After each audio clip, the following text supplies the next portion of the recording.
भारतीय सिंधु सभा राजस्थान की तरफा पूरे राजस्थान में एक इहो प्रवास चालू थियो है। इन जो खास मकसद है अमर शहीद हेमू कालाणी जन्म शताब्दी साल। इन ला इहो जेको साल है असो 23 मार्च 22 का शुरू थींदो ऐं 23 मार्च 23 ताणी हलंदो। इन उपलक्ष्य में ही सॼो प्रवास है।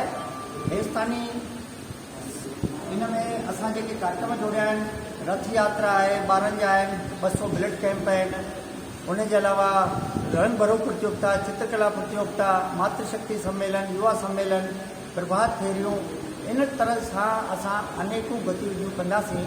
ऐं इन्हनि लाइ इकाइयुनि खे सक्रिय करण जी योजना जे तहत ही सामाजिक कार्यकर्ता बैठको आहिनि।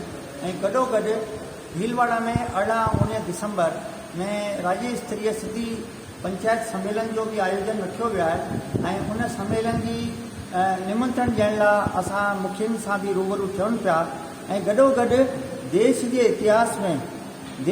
इतिहास में ख़ासि तौर सां स्वतंत्रता आंदोलन जे दौरान सिंध जो छा योगदान रहियो उन जे जानकारी भी हिननि बैठकुनि में हिननि कार्यक्रमनि में असां ॾिनी।